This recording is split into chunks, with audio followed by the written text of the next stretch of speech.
They scarred her hands with the mark of the thief because she dared to feed the hungry. He found her crawling through desert sand, bleeding but unbeaten. She thought he'd see the brands and turn away like all the rest. Instead, he knelt beside her and said, "These scars prove your courage, not your guilt. The smell of burning flesh never leaves you once you've felt it sear your own skin." Catalina Reyes learned this truth on a Tuesday morning in Socorro, New Mexico, when Judge Harrison ordered the iron heated to cherry red and pressed into both her palms while the whole town watched from the courthouse square. Before we jump back in, tell us where you're tuning in from, and if this story touches you, make sure you're subscribed, because tomorrow I've saved something extra special for you. The brand was simple but damning. A letter T burned deep into each hand, marking her forever as a thief in a territory where thieves swung from cottonwood, trees, or disappeared into the desert to die slow deaths under the merciless sun. But Kat hadn't stolen silver or horses or cattle like the men who usually faced Judge Harrison's iron. Her crime was feeding Apache children who came to the mission where she worked, giving them bread and water when the Indian agents' rations ran short and their bellies cramped with hunger. Catalina Reyes, Judge Harrison had announced, his voice carrying across the packed square where merchants and ranchers gathered to witness frontier justice. "You stand convicted of providing aid and comfort to hostile Indians, theft of government property, and seditious conspiracy against the territorial authority of the United States." The charges were fabricated, built on the testimony of Indian agent Marcus Webb, who'd been selling Apache rations for personal profit and needed someone to blame when the territorial inspector arrived asking uncomfortable questions. Kat remembered every detail of that morning with crystal clarity, the way her hands shook as Deputy Collins forced them flat against the wooden block, the heat radiating from the iron before it touched her skin, the sound of her own screams echoing off adobe walls as tissue bubbled and blackened. But what burned deeper than the physical pain was the silence that followed, 300 people watching her agony, and not one voice raised in protest. The mission priest, Father Miguel, had tried to speak for her, but Webb's bought witnesses claimed they'd seen her stealing from the government warehouse, loading sacks of flour and beans onto a wagon in the dead of night. They swore she'd been trading supplies to Apache raiders in exchange for safe passage through their territory. Every word was a lie, but lies spoken by white men carried more weight than truth from a Mexican woman who'd made the mistake of showing compassion to people the territory wanted dead or vanished after the branding they'd thrown her out of Socorro with nothing but the burned dress on her back and hands wrapped in bloodied rags. "Let the desert judge her now," Judge Harrison had declared, as if the wasteland beyond the town limits was God's own courtroom, where final verdicts were carved in bleached bones and scattered by the wind. Kat walked north because south led back to Mexico and the poverty she'd fled years ago. East meant returning to settlements where word of her branding would follow like smoke, and west stretched toward Apache country where her scarred hands might mean death if the wrong warriors found her first. The first day, she managed 12 miles before the pain forced her to rest in the shade of a red rock formation that jutted from the desert floor like a broken church spire. Her hands throbbed with each heartbeat, the brands weeping clear fluid that attracted flies in black clouds. She'd torn strips from her petticoat to rewrap the wounds, but the rough cotton did little to ease the constant burning that felt like holding her palms over an open flame. Water became her obsession. The canteen she'd managed to fill at a creek outside Socorro held maybe 2 days' worth if she was careful. But the desert heat was brutal even in October, and her body demanded more than she could spare. By the second day, she was rationing herself to small sips every few hours, wetting her cracked lips just enough to keep them from splitting deeper. The brands made everything worse. She couldn't grip properly, couldn't use her hands to shade her eyes or brush away the insects that crawled across her face while she tried to rest. On the third day, she saw riders on the horizon. 4 men, moving at an easy pace, probably ranchers or traders heading between settlements. She stood on shaking legs and waved her wrapped hands above her head, calling out in a voice that cracked like old leather. The riders changed direction toward her, close enough now that she could make out their faces. Hard men with sun-weathered skin and eyes that had seen too much frontier violence to trust easily. Their leader wore a sheriff's badge from some county. She didn't recognize his 3 companions dressed like bounty hunters or hired guns. Well, the sheriff said as his horse snorted and stamped in the loose sand near where Kat swayed on unsteady feet. What do we have here? Mexican woman. Alone in Apache country, looking like she's been through a meat grinder. His voice carried the lazy drawl of someone enjoying another person's misfortune, and Kat felt her stomach drop as she realized these men weren't going to help her. She tried to keep her hands hidden beneath the folds of her torn dress. Movement made the wounds throb worse, and one of the bounty hunters had sharp eyes that missed nothing. "Sheriff Kowalski, take a look at her hands," the man called out, pointing at the blood-stained rags wrapped around Kat's palms. "Those look like fresh brands to me." Sheriff Kowalski dismounted with predatory slowness, his spurs jingling in. The desert quiet as he approached Kat like a man cornering dangerous prey. "Show me your hands, Senorita," he commanded, and when she hesitated, he nodded to his companions.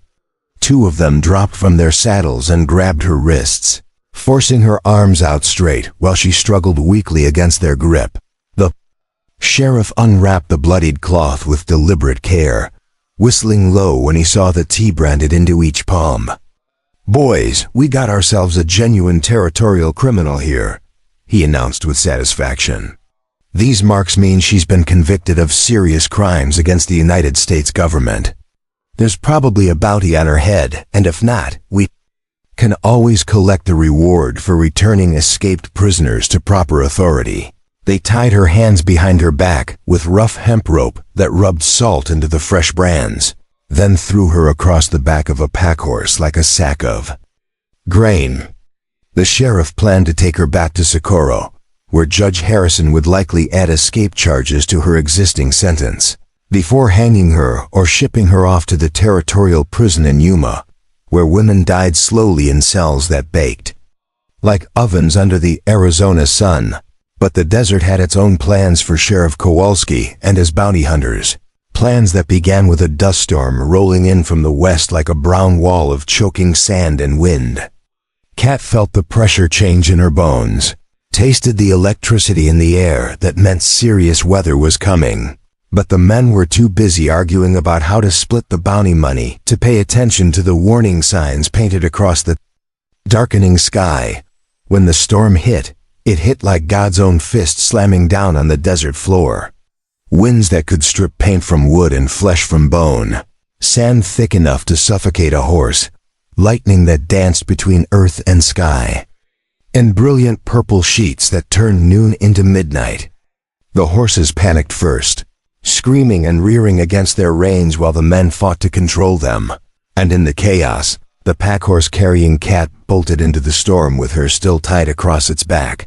She bounced against the animals, spine with each frantic stride, her ribs bruising against the saddle horn while sand scoured her face and hands. The horse ran blind through the storm, guided only by instinct and terror, carrying her deeper into Apache territory where white men rarely went and fewer returned.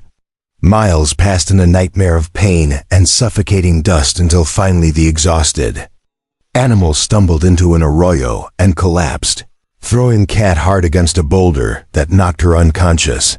She woke to silence and blood in her mouth, alone in a narrow canyon where red rocks rose like cathedral walls toward a sky swept clean by the storm's passage. The horse was gone, probably headed back toward familiar water sources, leaving Kat with rope-burned wrists and brands that had started to fester in the desert heat. Her dress was shredded to rags that barely covered her, and sand had worked its way into every cut and abrasion on her body. Water was her first need, then shelter from the sun that was already climbing toward its daily peak of merciless intensity. Preparing and narrating this story took us a lot of time, so if you are enjoying it, subscribe to our channel. It means a lot to us now. Back to the story. Kat found a seep at the base of the canyon wall.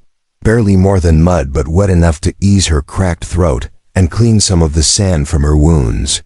She used strips torn from what remained of her petticoat to rewrap her hands, though the cotton was dirty and would probably cause infection if she lived long enough for it to matter.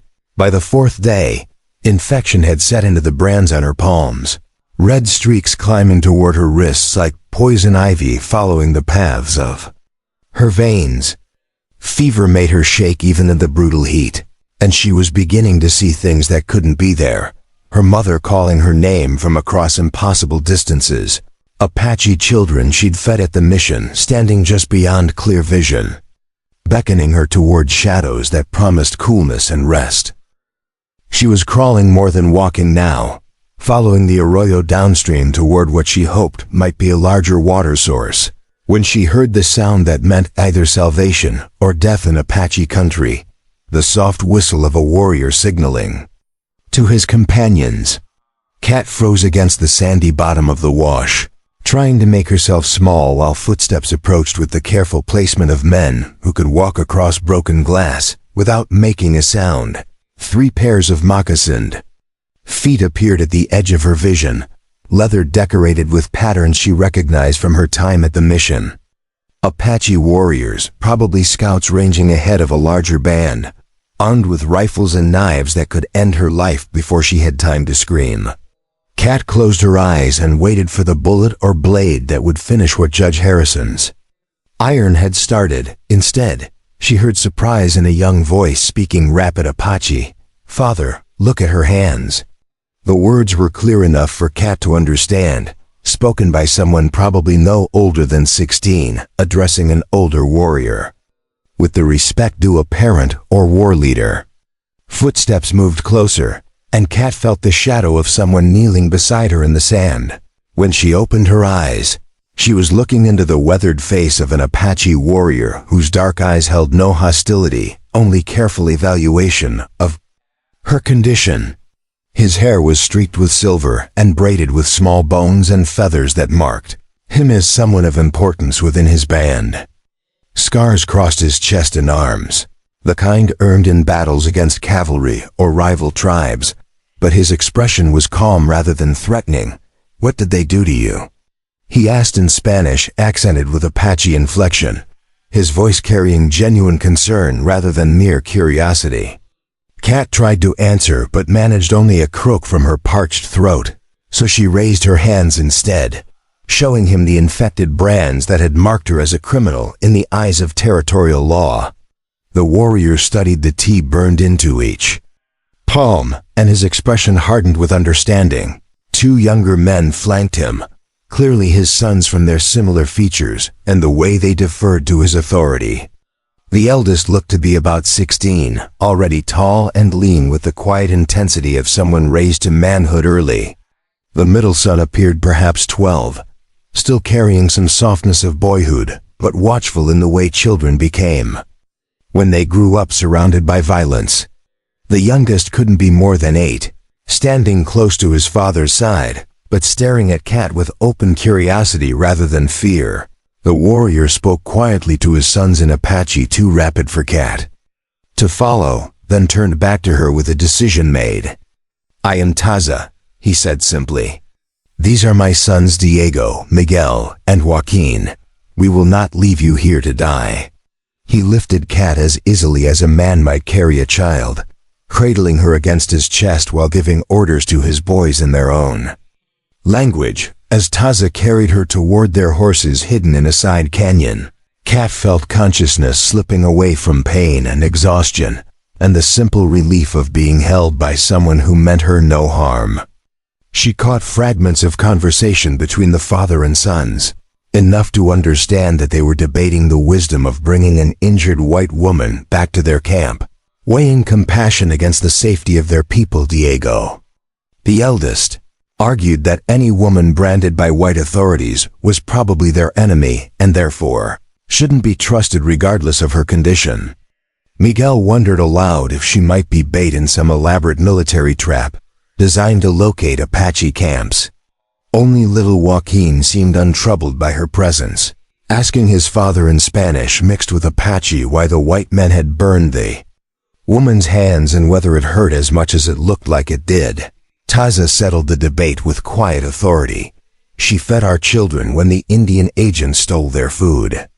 Sister Maria at the mission told me about the Mexican woman who shared what little she had, even when it meant going hungry herself.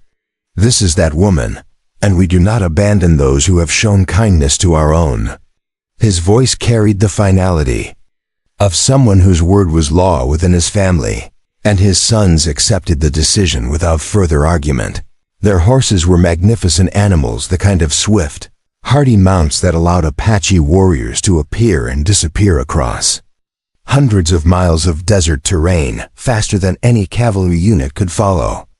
Taza secured Kat across his saddle with practiced efficiency, positioning her so the movement wouldn't aggravate her injuries, while his sons mounted their own horses with the fluid grace of people who'd been riding almost as long as they'd been walking. They rode hard through country that looked like the surface of an alien world. Red rocks carved into impossible shapes by wind and water, canyons that dropped away into purple shadows, mesas that rose like ancient fortresses against skies so blue they hurt to look at. Kat drifted in and out of fevered awareness, sometimes conscious enough to marvel at the landscape passing beneath their horses' hooves, other times lost in delirium where the branded hands belonged to someone else and the burning pain was just another nightmare she'd wake up from eventually. The Apache camp materialized from the desert like a mirage becoming real, dozens of wickiups scattered across a hidden valley where a spring provided water year-round and ancient cottonwoods offered shade from the killing sun. Women looked up from their work as Taza and his sons rode in, their expressions showing curiosity about the injured woman he carried, but no surprise at his decision to help her. This was clearly a leader whose judgment was trusted without question. Yiska's fingers moved like spider legs across Kat's infected palms, probing the angry red streaks that climbed toward her wrists like poison vines seeking her heart. The Apache medicine woman was ancient, her face carved into deep valleys by 70 winters. But her touch remained gentle as she examined the territorial brands that marked Kat as a criminal in the white world. Around them, the camp hummed with evening activities, children chasing each other between wickiups, women grinding corn for tomorrow's bread, warriors cleaning rifles while discussing patrol routes through country that grew more dangerous with each passing day. The infection goes deeper than I hoped, Yiska said in Apache, her words translated by Diego, who knelt beside his father near the small fire that would provide light for the healing work ahead. She will live, but the white man's iron burned through more than flesh. These marks were meant to brand her soul as well as her hands, to make her an outcast among all people. The old woman's diagnosis carried the weight of someone who'd seen countless wounds inflicted by hatred rather than warfare.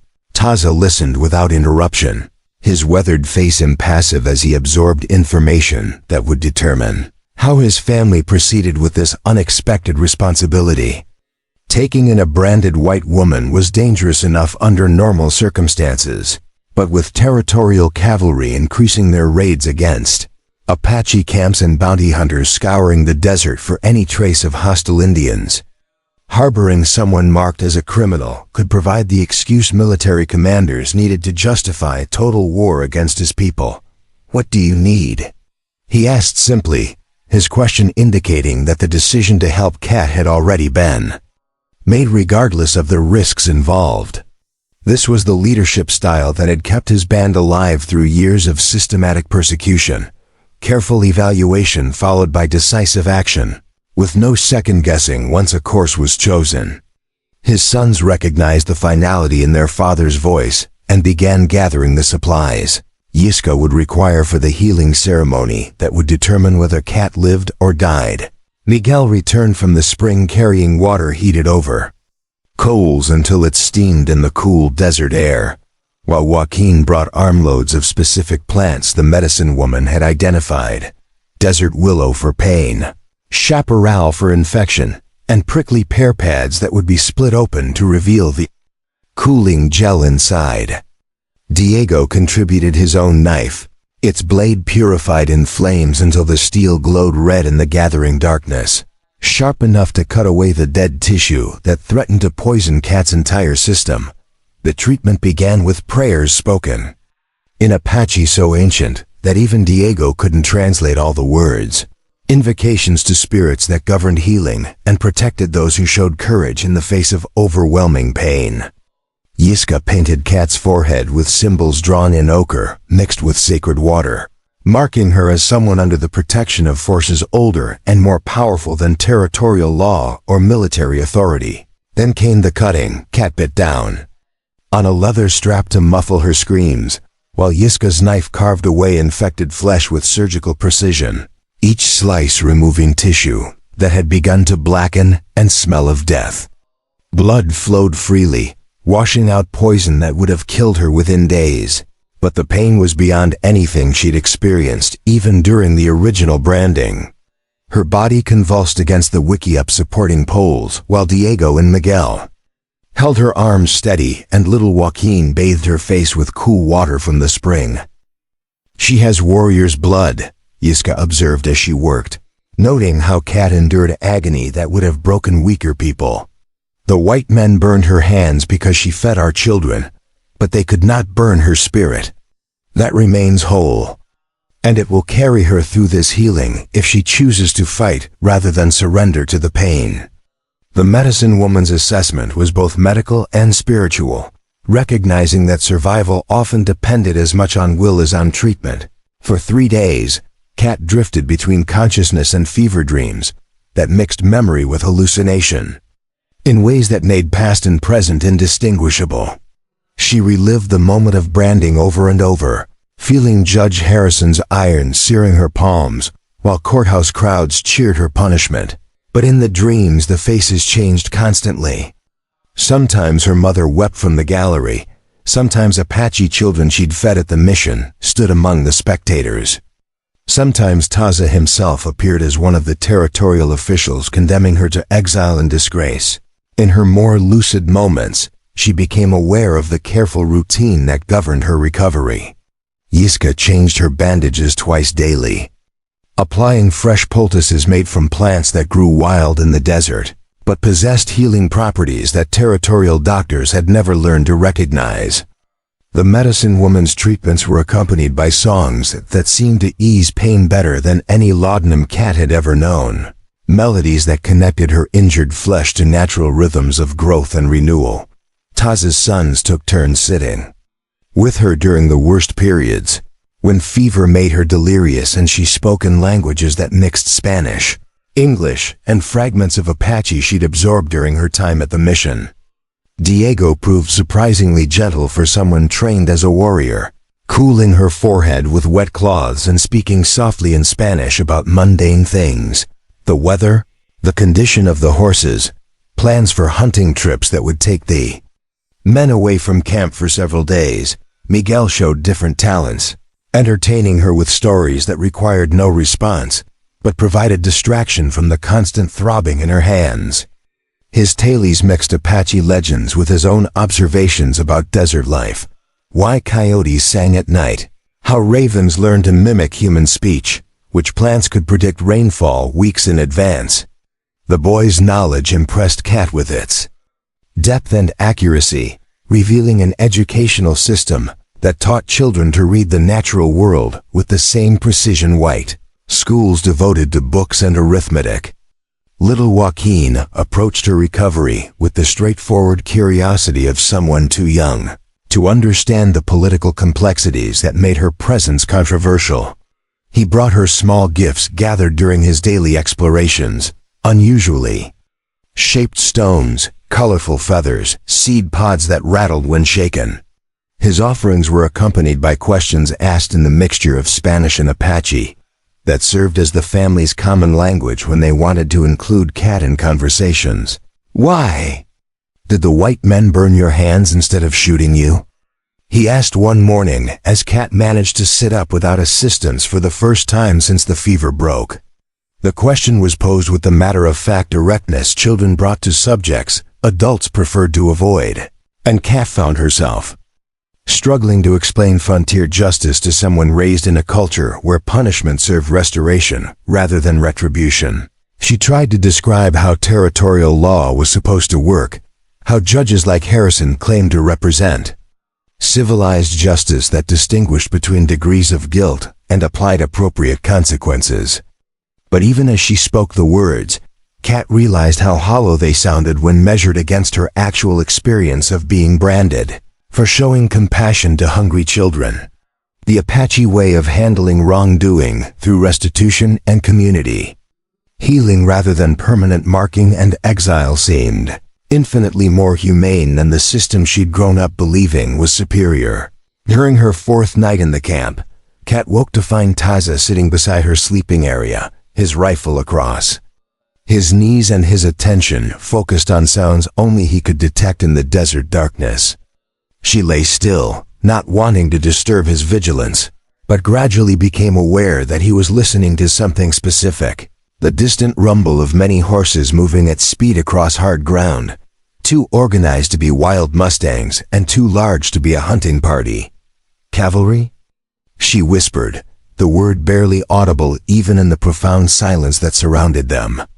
Taza nodded without turning his attention from whatever he was tracking by sound alone, his weathered features tense with the concentration of someone calculating distances, directions, and probable intentions based on information invisible to less experienced listeners. The horse sounds faded toward the east, probably a patrol following established routes rather than actively searching for Apache camps. But the incident reminded Kat of how precarious her situation remained. Every day she spent in Taza's camp increased the danger to people who'd saved her life, and despite their kindness, she couldn't ignore the reality that her presence made them targets for military action that could destroy everything they'd built. In this hidden valley, as Kat's strength returned, she began contributing to camp life in small ways that didn't require full use of her healing hands. She helped the women prepare food, her knowledge of Mexican cooking techniques proving useful for varying the monotonous diet of corn mush and dried meat that constituted winter rations.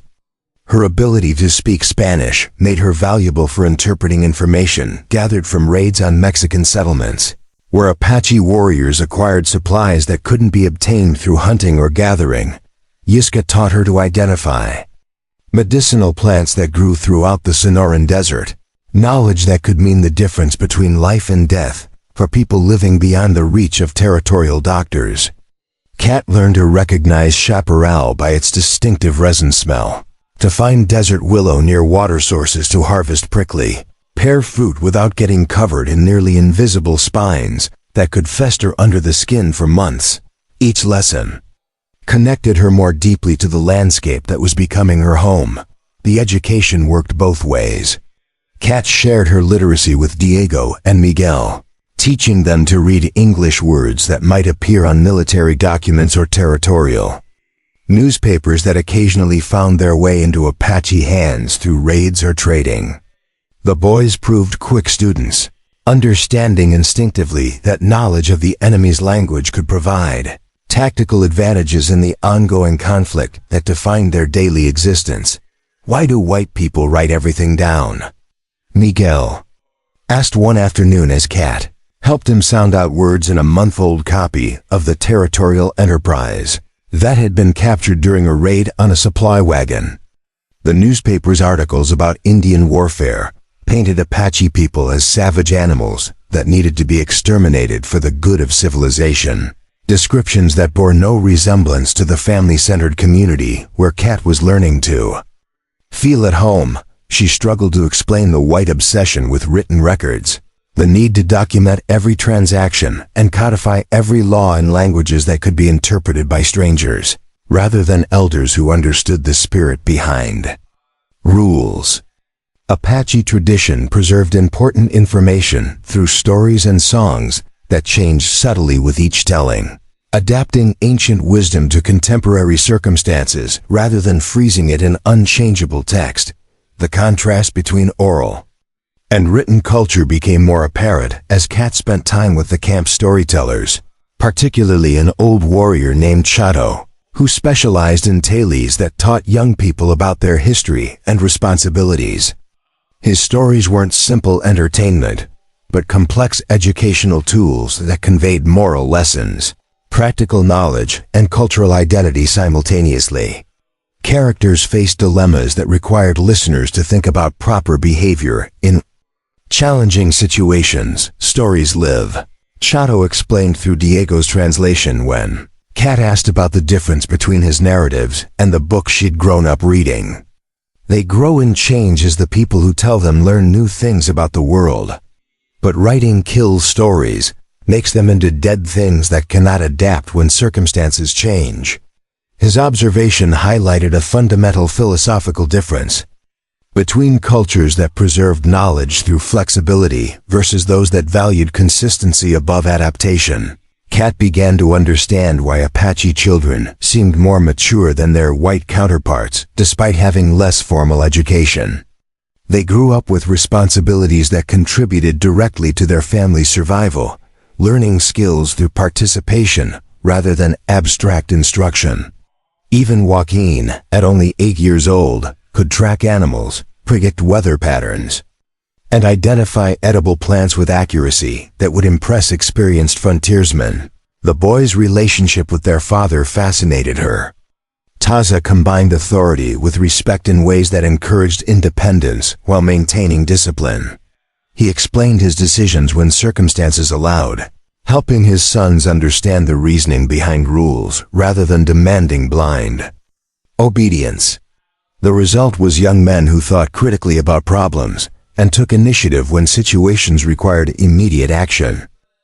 Kat's integration into camp life accelerated when raiders brought disturbing news from the territorial capital. Governor Martinez had issued a proclamation offering bounties for Apache scalps, $50 for warriors, $25 for women, $10 for children. The policy represented an escalation beyond previous military campaigns, transforming the conflict from warfare into genocide by making every Apache person a target for freelance killers motivated by profit rather than patriotism. The proclamation created immediate practical problems for Taza's band. Traditional trading relationships with Mexican settlements became impossible when crossing the border meant risking encounters with scalp hunters who wouldn't distinguish between peaceful Apache seeking supplies and war parties conducting raids. Even gathering expeditions for medicinal plants or seasonal foods carried deadly risks if bounty hunters were operating in areas that had previously been safe for small groups. Kat listened to the strategic discussions that followed the news, understanding enough Apache to follow conversations about relocating the camp to more defensible terrain, or splitting into smaller groups that could evade detection more easily. But every option carried significant costs. Movement meant abandoning carefully prepared winter shelters and cached supplies, while dispersal would weaken the band's ability to defend itself if military forces located their scattered camps. Taza included her in these discussions despite her status as an outsider, recognizing that her knowledge of territorial politics and white military thinking could provide valuable insights. Kat found herself serving as cultural translator, explaining how bounty hunters operated, and which areas they were most likely to search based on accessibility to territorial towns, where scalps could be sold for official rewards. The scalp bounty changes everything, she told the assembled warriors through Diego's translation, her scarred hands gesturing toward maps drawn in the sand to illustrate her points. Before, you were fighting soldiers who had rules about combat and treatment of prisoners. Now you're facing men who profit from killing anyone they can claim was Apache, including women and children who never threatened anyone. The distinction was crucial for understanding how the conflict had evolved beyond traditional warfare into extermination campaign. Her analysis proved accurate when scouts reported strangers camped near water sources that Apache people had used for generations. Armed men who weren't soldiers, but moved with the purposeful coordination of organized hunting parties.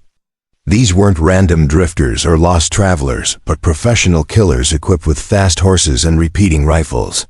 Tracking Apache families with the same methodical approach white hunters used to eliminate wolf packs from grazing areas. The first test of Kat's loyalty came when Miguel spotted smoke rising from the direction of another Apache camp. Black columns that meant buildings burning rather than cooking fires or signal smokes. Taz assembled a war party to investigate, but before departing, he asked Kat a question that would determine her future with his people. If we find scalp hunters attacking our relatives, will you fight beside us or remain neutral because they share your skin color? The question cut to the heart of everything Kat had been wrestling with since arriving in the Apache camp. Could she take up arms against people who looked like her to protect a community that had accepted her despite her branded hands? Was she truly Apache now, or still a white woman temporarily seeking refuge among people she would eventually abandon when circumstances allowed her to return to her own culture? "I'll fight," she said without hesitation, surprised by the certainty in her own voice. "These hands were branded because I chose to help your people instead of following white law that said Apache children deserve to starve, the men hunting. You now aren't my people. They're butchers who profit from murder, and they would kill me too if they knew I'd lived among you." Her declaration carried the weight of permanent commitment, a bridge burned that could never be rebuilt. They reached the burning camp too late to prevent the massacre, but in time to track the killers, who'd left obvious trails in their haste to escape with their grisly trophies.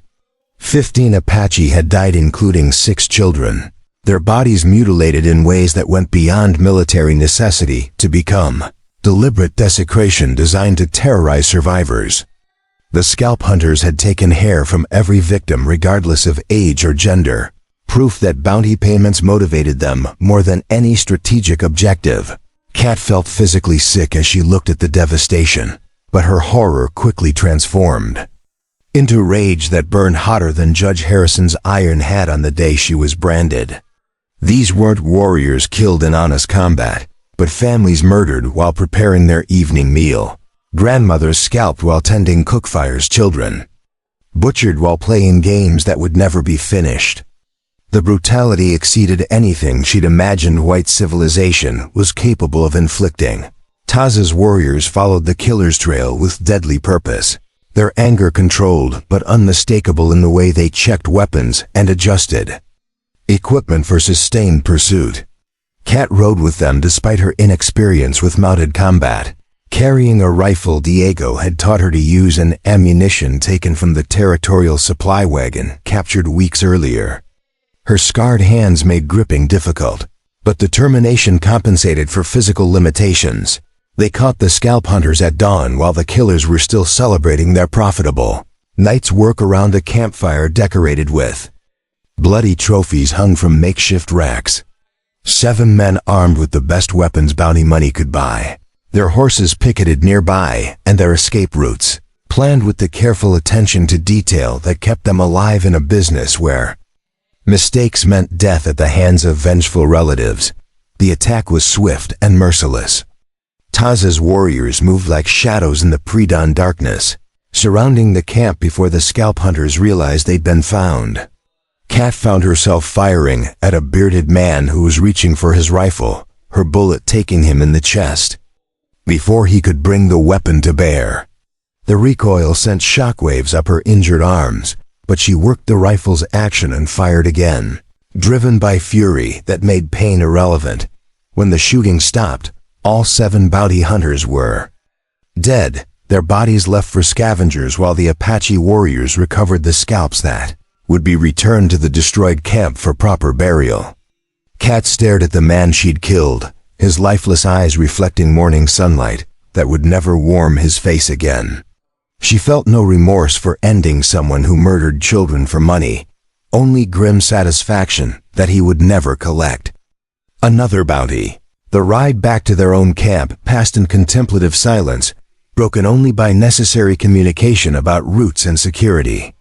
Kat understood that something fundamental had changed in how the Apache warriors viewed her. She was no longer a rescued outsider, being sheltered out of compassion, but a proven fighter who'd chosen their cause over racial loyalty when the choice mattered most. Blood had sealed bonds that hospitality alone could never have created. Yiska was waiting when they returned, her ancient face grave as she examined Kat's hands for damage caused by gripping and firing the rifle. The wounds have reopened slightly, the medicine woman observed, cleaning fresh blood from scarred palms that would bear new marks alongside the territorial brands. But they will heal again, and each healing makes them stronger. Your hands tell the story of who you are becoming. That evening, Taza called his sons together for a family discussion that would determine Kat's permanent status within their band. She waited outside their wickiup, listening to voices speaking Apache too rapidly for her limited vocabulary to follow, knowing that her future depended on decisions being made by people who'd already shown her more kindness than she'd ever received. From her own culture, when Diego emerged to summon her, his expression was solemn but not unfriendly. Inside the dwelling, Taza sat cross-legged beside a small fire while his younger sons flanked him in positions that indicated formal ceremony rather than casual conversation. The war leader's weathered face revealed nothing as he studied Kat, with the intensity of someone making judgments that would affect his family's survival. "You have proven yourself in battle," he said in Spanish, his words carrying the weight of official pronouncement. "You chose our people over your birth people when death was the price of that choice. Your hands bear scars that mark you as someone who suffers for doing what is right rather than what is easy." He paused, letting the significance of his assessment settle before continuing with the words that would change everything. "You are no longer our guest. You are our sister, our daughter, our family member with all the rights and responsibilities that connection brings. If anyone threatens you, they threaten all of us. If you need help, we will provide it without question. If you choose to leave, you will always be welcome to return." His declaration was both adoption ceremony and sacred oath, binding Kat to the Apache band with ties that would endure until death. 3 weeks after Kat killed her first scalp hunter, a half-breed tracker named Jonas Whitehorse arrived in Socorro with news that would change everything. He rode a paint horse whose ribs showed through mangy hide, his own appearance equally weathered by months of hunting Apache bands across the Sonoran Desert for the territorial bounty that paid his drinking money. But Jonas carried information worth more than scalps. He'd found evidence of a white woman living among the hostiles, and Judge Harrison was willing to pay $500 for her return. The tracker spread his findings across the bar. In Molina's cantina, like a man laying out winning cards in a high-stakes poker game. Scraps of cloth torn from a woman's dress, caught on thorns near a water source where Apache horses had watered. Footprints too small to belong to any warrior, pressed into mud alongside. Moccasin tracks that told the story of someone learning to walk silently across terrain that would reveal white boots to any experienced tracker. Most damning of all, a scrap of bandage stained with the distinctive yellow drainage that marked infected wounds. "She's hurt bad," Jonas told the crowd of drifters, miners, and would-be scalp hunters who gathered to hear his report. "Whatever they done to her hands, it ain't healing right. Means she can't travel fast or far, probably slowing down whatever band took her in." His assessment was accurate enough to worry Kat if she'd been there to hear it, but wrong in ways that would prove fatal to anyone who underestimated her commitment to her adopted family. Judge Harrison studied the evidence with the cold calculation of someone who saw personal vindication in every detail. The woman Jonas described had to be Catalina Reyes, the Mexican troublemaker, who'd escaped territorial justice and embarrassed his court by surviving her exile into Apache country. Her recapture would demonstrate that no criminal could evade punishment indefinitely, while her inevitable execution would send a clear message about the consequences of aiding hostile Indians. "I want her alive," Harrison told the assembled. Bounty hunters, his voice carrying the authority of someone accustomed to having his orders followed without question. Alive and unharmed enough to stand trial for her crimes. Any man who brings her in gets the $500 reward, plus whatever bounty the territorial government authorizes for any Apache killed during her capture. The terms were generous enough to attract every gun for hire within 50 miles of Socorro within hours. 3 separate hunting parties had formed around experienced trackers who knew Apache country well enough to survive extended campaigns in terrain that had swallowed countless cavalry patrols. Each group consisted of 6 to 8 men armed with repeating rifles and enough supplies to maintain pursuit for weeks if necessary.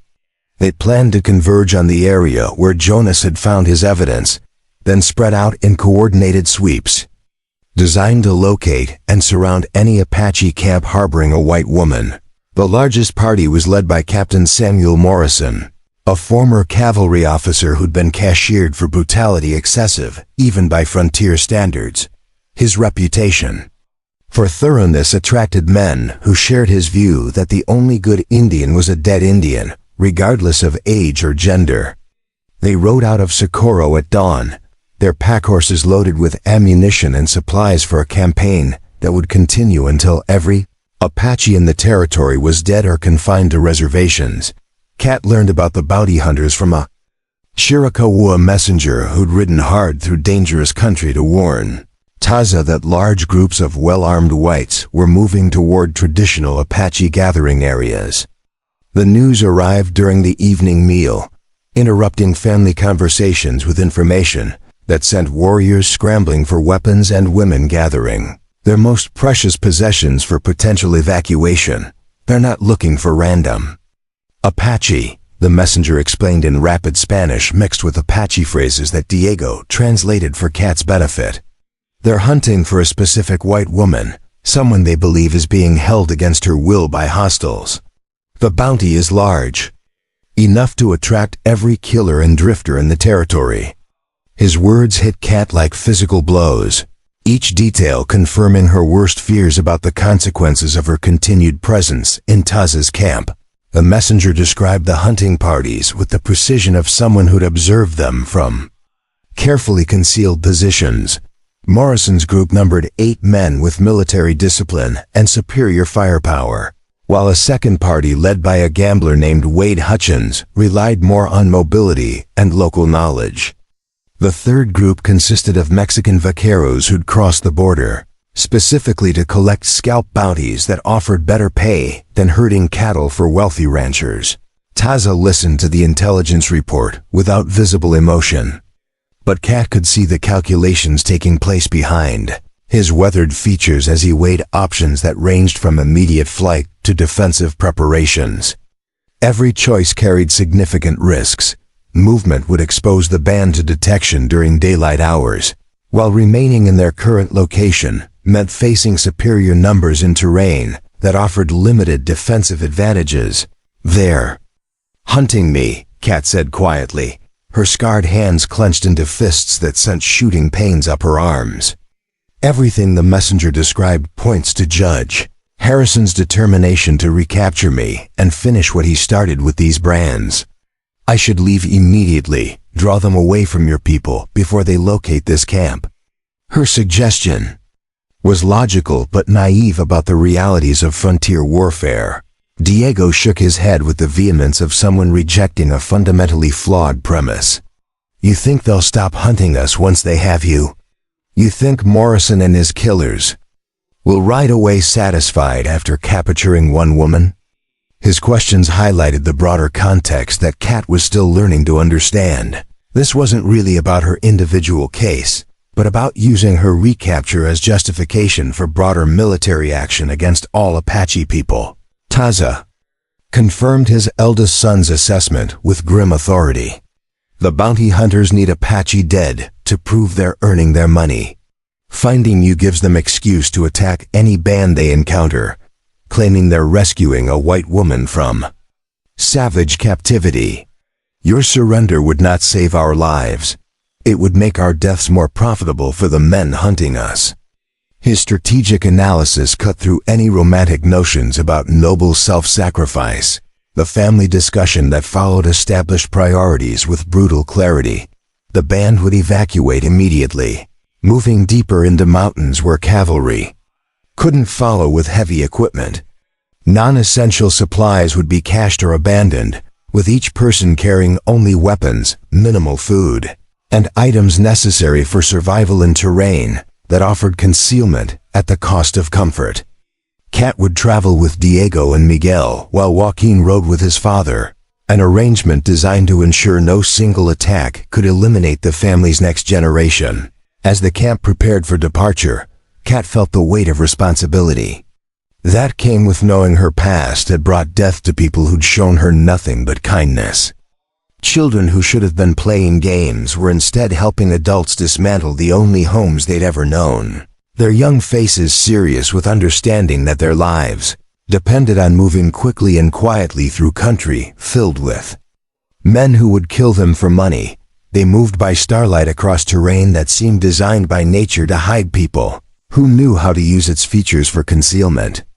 Ancient arroyos provided routes invisible from surrounding high ground, while rock formations offered defensive positions that could be held by small numbers against superior forces. Kat marveled at how efficiently the Apache band navigated landscape that looked identical in every direction, following paths marked by subtle signs she was only beginning to recognize. Diego rode point with his father, their horses picking careful ways through loose stone that could reveal their passage to EXPERIENCED trackers. Miguel and Kat followed at the prescribed distance, close enough to receive hand signals but far enough behind to avoid creating dust clouds that might be visible from elevated observation points. Little Joaquin brought up the rear with the pack animals, his young eyes constantly scanning their back trail for signs of pursuit. The first day passed without contact, but by evening they could see smoke rising from the direction of their abandoned camp. Morrison's hunters had found the site and were probably searching for clues about the band's direction of travel and probable destination. The smoke meant they were burning wickiups and supplies that couldn't be carried, destroying resources that had taken months to accumulate and prepare for winter survival. They're moving faster than expected, Taza observed as he studied the distant fires through an army spyglass captured during a raid on a supply convoy. Professional trackers, probably including someone who knows our traditional routes and seasonal camping areas. We'll need to avoid the usual water sources and travel paths if we want to stay ahead of them. His assessment confirmed Kat's growing realization that her presence had transformed a manageable threat into an existential crisis. That night they camped in a natural fortress formed by collapsed cave systems, a place where defensive positions overlooked the only approaches while providing escape routes through passages too narrow for horses. The location had been used by Apache war parties for generations, its advantages well known to warriors who'd fought cavalry campaigns throughout the territory. But it also represented a trap if they were discovered and surrounded by superior numbers. Kat stood watch during the pre-dawn hours, her rifle loaded and ready while she listened for sounds that didn't belong in the desert night. Coyotes called from distant ridges, their voices weaving complex harmonies that seemed to carry messages she couldn't decode. Somewhere behind them, bounty hunters were following a trail that led inexorably toward this hidden camp, guided by men who understood Apache thinking well enough to predict where fleeing families would seek shelter. The attack came with the first light of dawn, muzzle flashes erupting from rocks that had seemed empty moments before. Morrison's hunters had found them during the night, surrounding their position with the methodical precision of soldiers executing a well-planned assault. Bullets whined off stone walls while Apache warriors returned fire from defensive positions. Prepared for exactly this kind of engagement, Kat found herself crouched behind a boulder next to Miguel, both of them firing at shapes moving among the rocks below their position. Her scarred hands made rapid reloading difficult, but determination compensated for physical limitations as she worked her rifle's action with mechanical efficiency. Each shot represented a chance to protect people who'd risked everything to accept her as family. There, Miguel shouted, pointing toward a depression where several hunters were attempting to advance, under cover of supporting fire from their companions. Kat swung her rifle toward the indicated target, leading a running figure just as Diego had taught her during practice sessions that now seemed like games compared to this deadly reality. Her bullet took the bounty hunter in the leg, sending him tumbling behind inadequate cover. The firefight continued through the morning, with neither side able to gain decisive advantage in terrain that favored defenders, but offered numerous positions for attackers willing to accept casualties in exchange for tactical progress. Morrison's men advanced by bounds, using covering fire to move closer to Apache positions, while taking losses that would have discouraged less determined adversaries. But the bounty money justified risks that regular cavalry wouldn't accept. Taza coordinated the defense with hand signals and occasional shouted commands in Apache, his tactical experience evident in how he positioned his limited forces to maximize their defensive advantages. Each warrior knew his sector of responsibility and understood the overall plan for holding their position until nightfall allowed them to withdraw through escape routes the bounty hunters couldn't follow in darkness. Kat realized she was no longer thinking of herself as separate from the Apache fighters around her. When Miguel's rifle jammed, she provided covering fire while he cleared the malfunction, her shots forcing attackers to seek better cover rather than exploiting his vulnerability.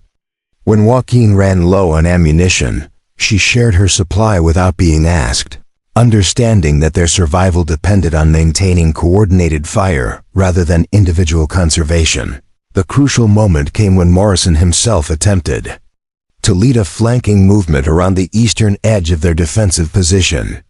The former cavalry officer moved with professional competence, using terrain features to mask his approach while directing supporting fire from his remaining men.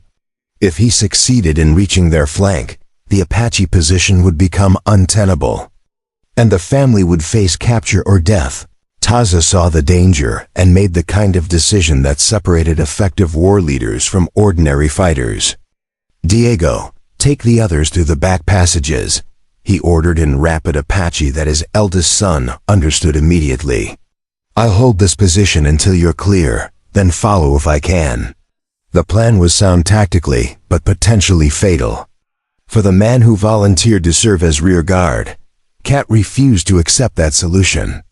"I'll stay with you," she told Taza in Spanish, checking her remaining ammunition and settling into a position that commanded the approaches Morrison would have to use. "These hunters want me alive. They won't risk killing me with suppressive fire if I'm obviously present. That gives us an advantage we should exploit." Her analysis was accurate, but required her to expose herself to enemy observation. The gamble worked. When Morrison's men saw Kat's distinctive clothing and scarred hands clearly visible among the defenders, their rate of fire decreased noticeably as they tried to avoid hitting their primary target. The reduction in incoming bullets gave Taza and his remaining warriors better opportunities to engage the attackers with aimed fire that forced them back from advanced positions. But the respite was temporary. Morrison adapted quickly to the changed tactical situation, directing his men to use non-lethal weapons and tactics designed to capture rather than kill their primary objective. Smoke grenades began landing among the Apache positions, filling defensive positions with choking clouds that made accurate shooting impossible, while providing concealment for advancing bounty hunters. "Time to go," Taza said quietly, his assessment of their deteriorating situation purely pragmatic. They'd bought enough time for Diego and the younger boys to reach safety through passages that would be difficult for heavily equipped whites to follow. Now survival required abandoning their defensive position before Morrison's superior numbers overwhelmed their remaining resistance. The passage through collapsed cave systems tested every skill Kat had learned during her months with the Apache band. Darkness made each step treacherous, with loose rocks that could trigger slides capable of crushing anyone caught in the narrow confines.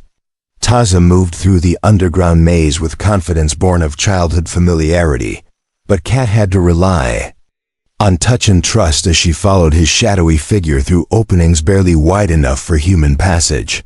Behind them, Morrison's hunters had discovered the cave entrance and were attempting pursuit despite obvious disadvantages in terrain that favored people who knew its secrets.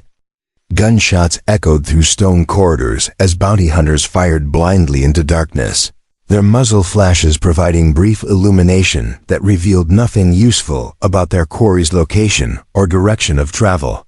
The underground route emerged 3 miles from their original defensive position, hidden among rock formations that looked identical to dozens of others scattered across the desert landscape. Diego and the younger boys were waiting with horses and supplies, their relief at seeing their father and Kat alive evident, despite Apache training and emotional control. The family was reunited, but their situation remained desperate. Morrison lost at least 4 men, Diego reported as they prepared to resume their flight through increasingly rugged terrain. But he's still got enough fighters to continue pursuit, and Jonas Whitehorse is with him. That tracker knows Apache hideouts better than some of our own people. The assessment highlighted their continuing vulnerability despite successful extraction from the morning's ambush. They rode hard through country that rose steadily toward mountain peaks where snow lingered even in late autumn, following game. Trails too narrow and steep for cavalry operations, but still accessible to determined hunters willing to abandon their horses when necessary. Each mile gained provided additional security, but at the cost of moving farther from water sources and winter supply caches that might mean the difference between survival and slow death from exposure. Kat understood that her presence continued to endanger people who'd accepted her as family, but she also realized that leaving now would accomplish nothing beyond ensuring her own capture and probable execution. Morrison's hunters weren't interested in negotiated surrenders. They wanted to eliminate witnesses to their methods while collecting bounties that required no living captives beyond herself. The conflict had escalated beyond individual cases to become a war of extermination. As they climbed toward passes that would provide access to traditional Apache strongholds in the high country, Kat reflected on how completely her life had changed since Judge Harrison's iron branded her palms with the mark of territorial justice. The scars that had made her an outcast among white society had become symbols of courage among people who understood that suffering for principles was the price of maintaining dignity in an hostile world. That evening, they camped in a cirque, surrounded by peaks that scraped the belly of storm clouds, building in the western sky. Snow was coming, weather that would make travel difficult, but also provide concealment from pursuers less familiar with mountain survival techniques. The Apache had always used winter as an ally against enemies who preferred fighting in comfortable conditions.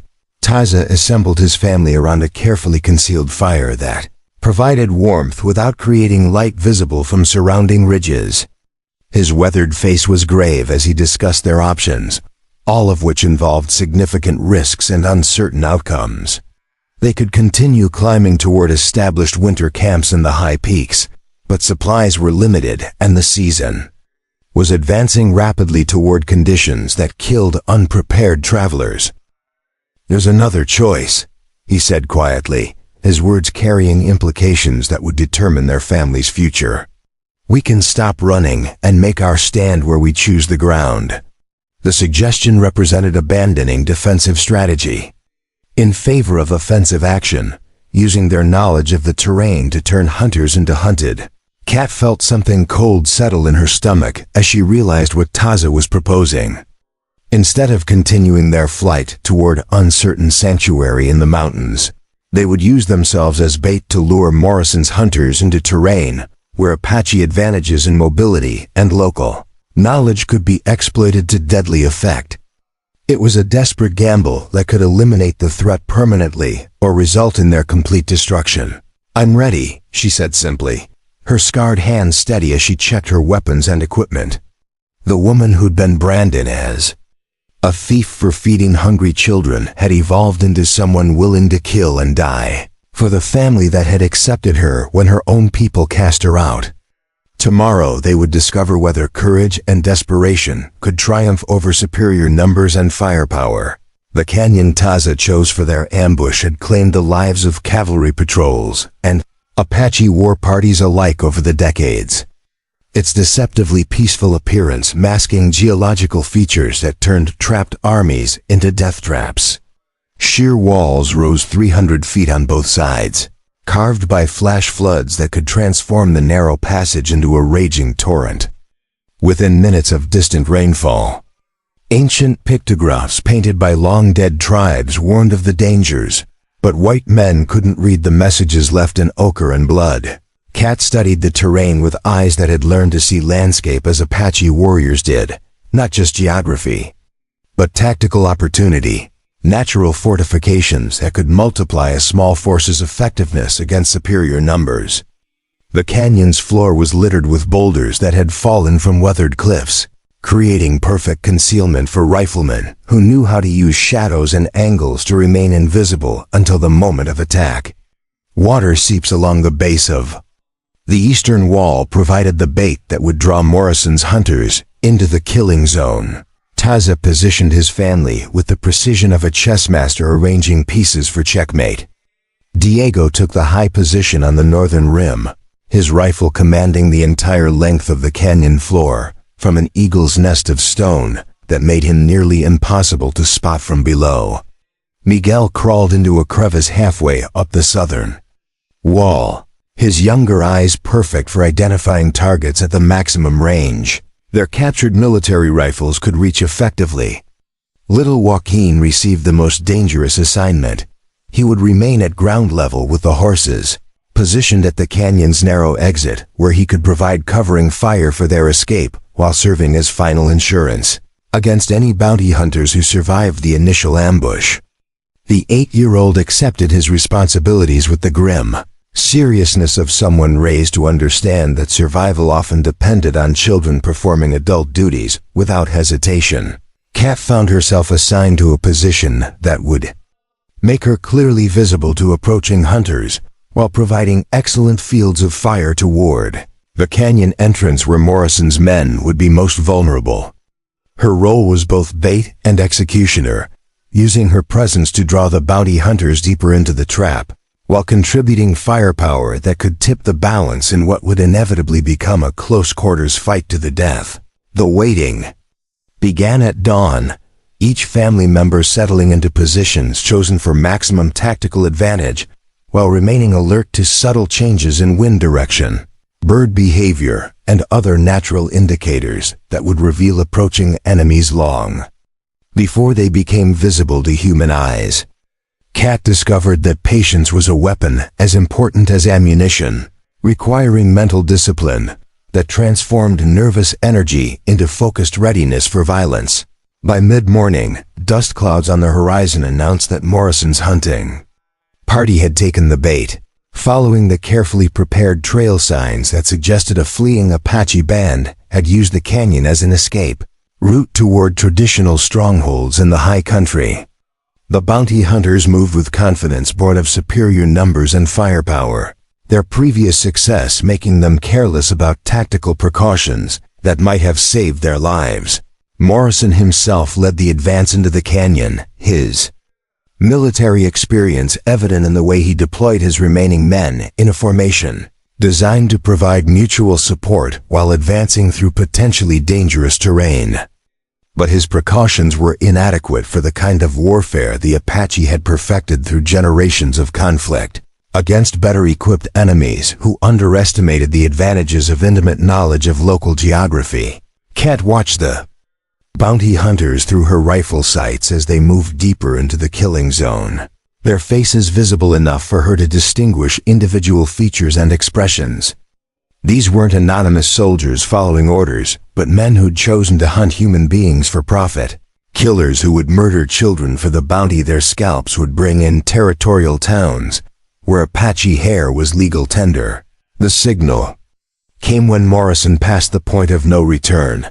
A subtle bird call from Taza that released 4 rifles simultaneously in a coordinated volley designed to eliminate the hunting party's leadership and heavy weapon specialists before they could organize effective resistance. Kat's first shot took down the tracker Jonas Whitehorse, her bullet catching him center mass as he bent to examine hoofprints that would never lead him to another Apache camp. The canyon erupted in gunfire that echoed off stone walls like thunder. Trapped in a bottle, muzzle flashes sparking from concealed positions that turned the peaceful passage into a nightmare of death and confusion. Morrison's surviving men scattered for cover that didn't exist, their superior numbers meaningless in terrain that neutralized every advantage, except accurate shooting and tactical coordination.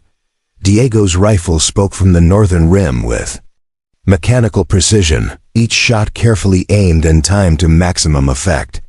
His elevated position allowed him to engage targets that thought themselves safely concealed behind boulders. His bullets arcing down at angles the bounty hunters couldn't counter from their positions on the canyon floor. 3 men fell to his fire before they understood where death was coming from. Miguel contributed his own deadly expertise from the southern wall, his younger reflexes allowing him to track moving targets and lead running figures with accuracy that would have impressed veteran marksmen. The crossfire from opposite sides of the canyon created a situation where seeking cover from one sniper exposed hunters to fire from the other, a tactical nightmare that eliminated options except surrender or death.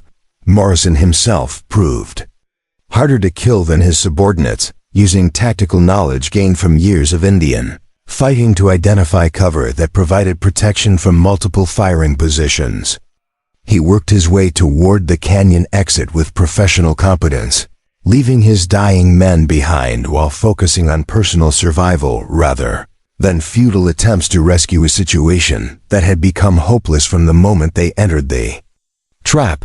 But Joaquin was waiting at the narrow outlet, his small rifle loaded with cartridges, taken from territorial supply wagons, and his 8-year-old, hands steady with determination to protect his family from men who would kill them all for bounty money. When Morrison appeared around the bend that marked the canyon's exit, the boy was ready with aimed fire that caught the former cavalry officer in the shoulder and sent him diving for inadequate cover. The firefight lasted less than 20 minutes, but its intensity compressed lifetimes of violence into moments that would be remembered by every survivor until their dying day.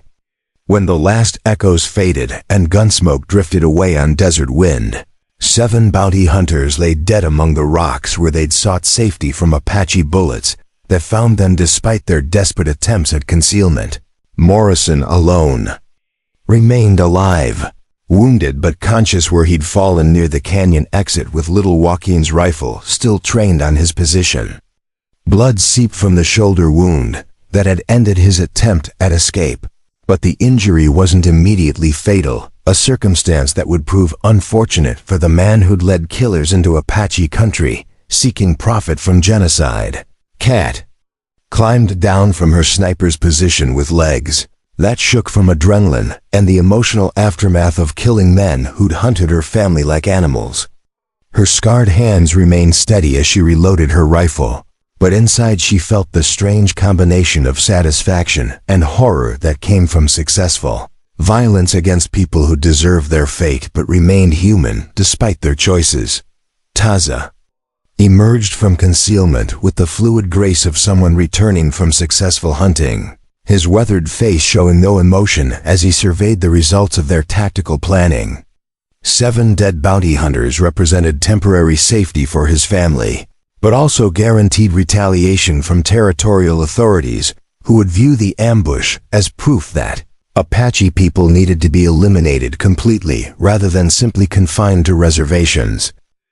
The war leader approached Morrison's position with his rifle ready but not raised, understanding that wounded enemies could still prove dangerous if underestimated.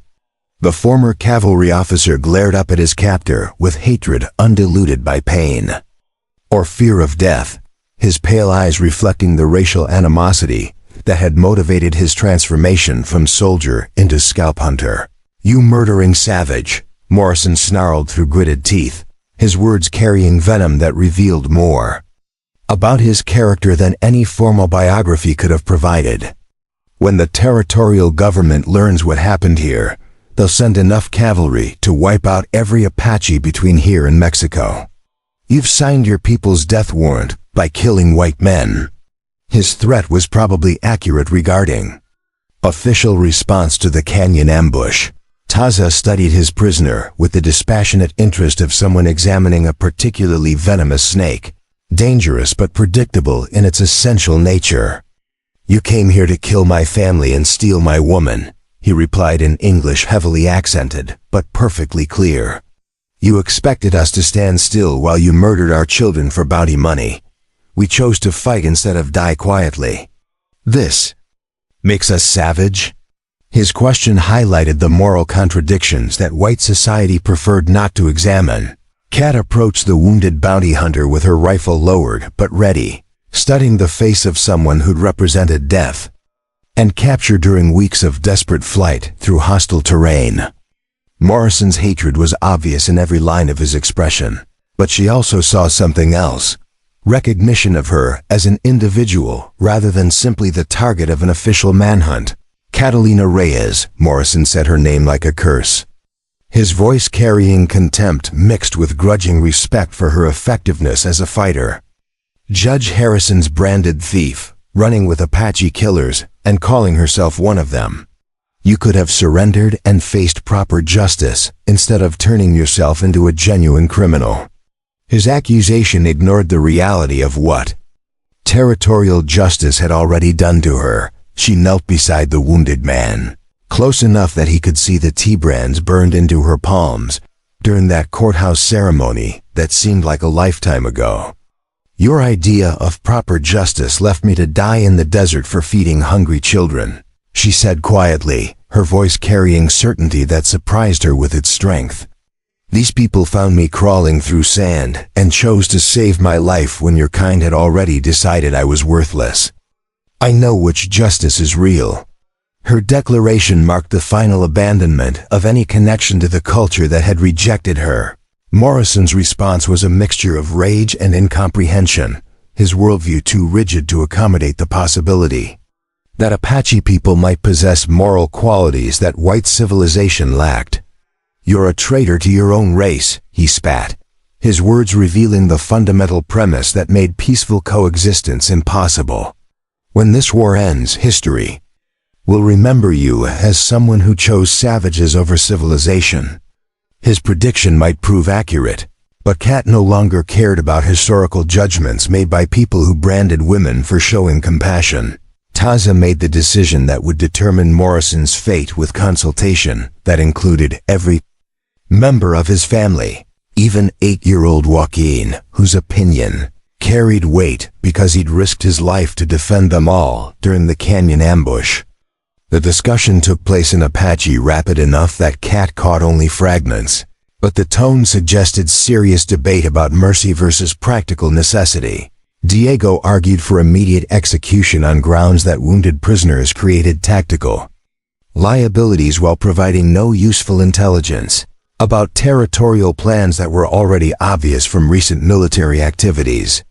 His position reflected warrior pragmatism that prioritized family safety over abstract concepts of honorable treatment for enemies who'd shown no such consideration themselves.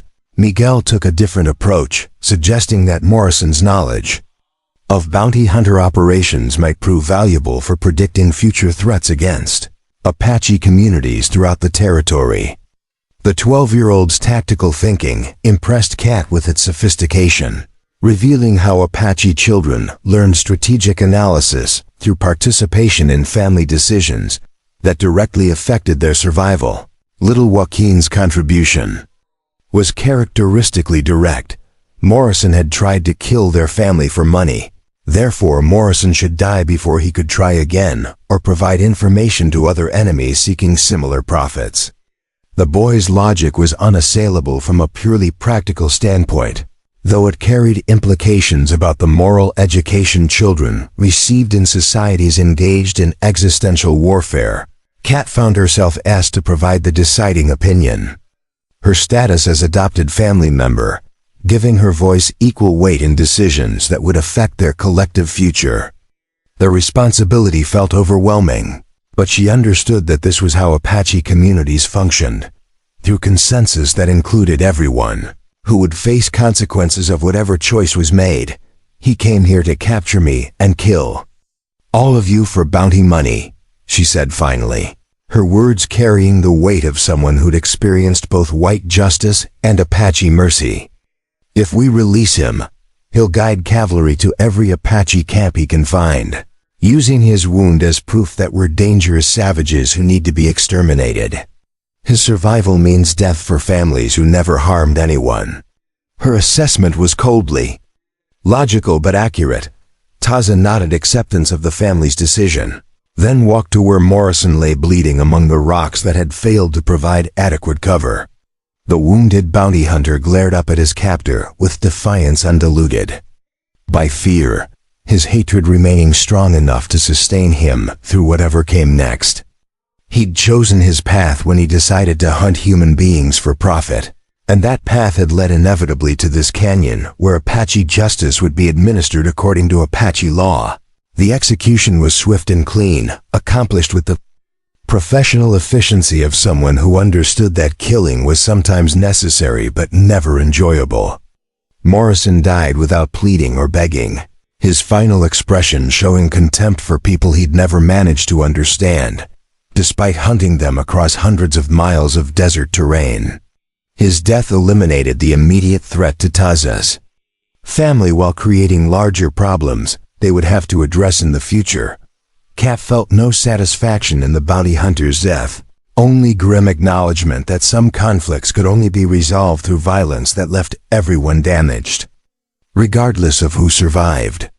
The canyon that had served as their trap would now serve as Morrison's grave, his bones joining those of countless other men who'd underestimated the Apache commitment to defending their families against any threat regardless of its official authorization. As they gathered weapons and ammunition from the dead bounty hunters, preparing to leave the canyon before other enemies arrived to investigate the gunfire, Kat realized that she'd crossed another line in her transformation from branded exile to Apache warrior. She'd participated in planning and executing an ambush that eliminated 7 men, actions that would be considered murder under territorial law, but represented justified defense under the moral code that now governed her life. The brands on her palms had healed into raised scars that would mark her forever as someone who defied white authority. But those same scars had become symbols of acceptance among people who understood that courage sometimes required accepting permanent consequences for temporary choices. She was no longer Catalina Reyes, the branded criminal, but Kat, the Apache woman who would kill or die to protect her adopted family. Colonel William Hartwell received news of Morrison's massacre 3 days after the canyon ambush, the report, delivered by a half-dead prospector who'd stumbled across the killing ground while searching for a lost mule. 7 white men dead, their bodies stripped of weapons and left for buzzards in what the territorial press would describe as another Apache atrocity demanding immediate military response. But Hartwell was experienced enough to recognize tactical precision when he saw it, and the canyon site told a story of calculated ambush rather than random savage violence. The colonel studied Morrison's remains with the professional interest of someone who'd fought Apache warriors for 15 years without learning to underestimate their strategic capabilities. The bounty hunter's final position near the canyon exit suggested he'd almost escaped the trap, while the scattered locations of his men's bodies revealed how effectively the ambush had been coordinated from multiple firing positions. This wasn't the work of desperate refugees, but of experienced fighters led by someone who understood military tactics. "Sir, there's something else," Sergeant Murphy said quietly, pointing toward markings scratched into the canyon wall near where Morrison had died. Apache symbols that Hartwell couldn't read, but recognized as deliberate communication, a message left for anyone who discovered the aftermath. The colonel called for his Pima scout, a weathered man named Joe who'd learned to navigate between cultures through decades of service with territorial forces. Joe examined the pictographs with careful attention, his dark eyes moving across symbols that conveyed information about the people responsible for the ambush. "Says here the white woman fought with them," he translated, his English heavily accented, but precise in meaning.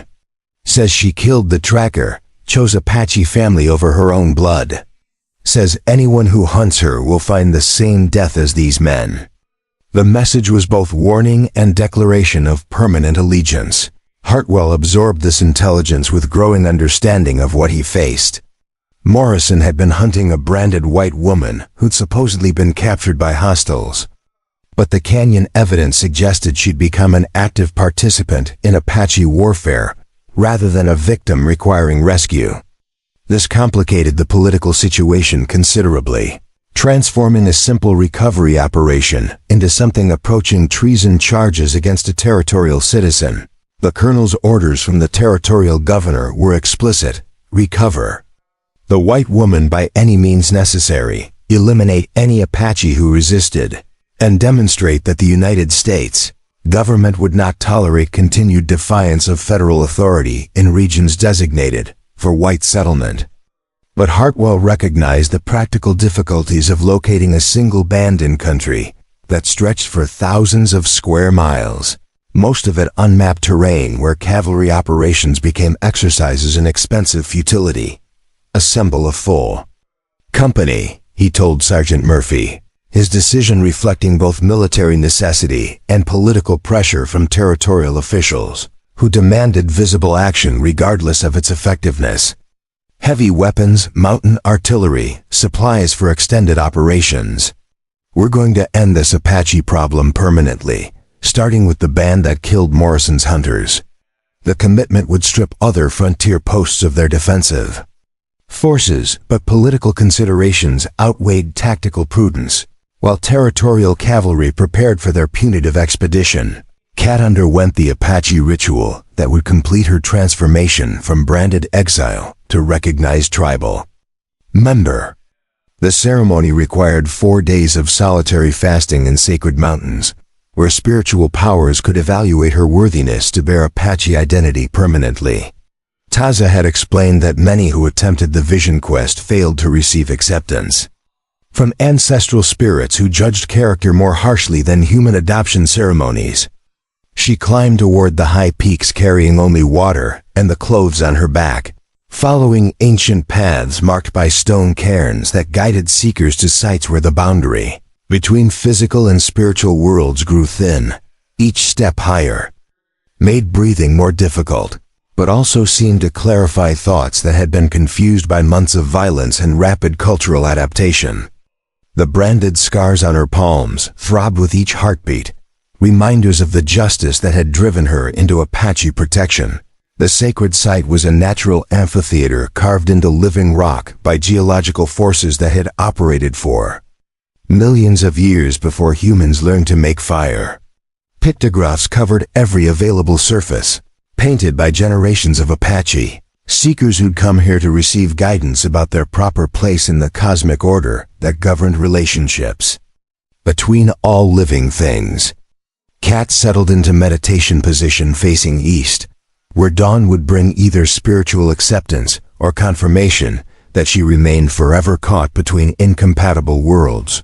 The first night brought dreams that mixed memory with prophecy, in ways that made past and future indistinguishable from present reality. She saw herself as a child in Mexico, learning Spanish prayers from a grandmother who spoke of justice that came from God rather than territorial courts. She saw herself working at the Socorro mission, feeding Apache children whose hunger reflected systematic theft of government supplies by officials who valued profit over human survival.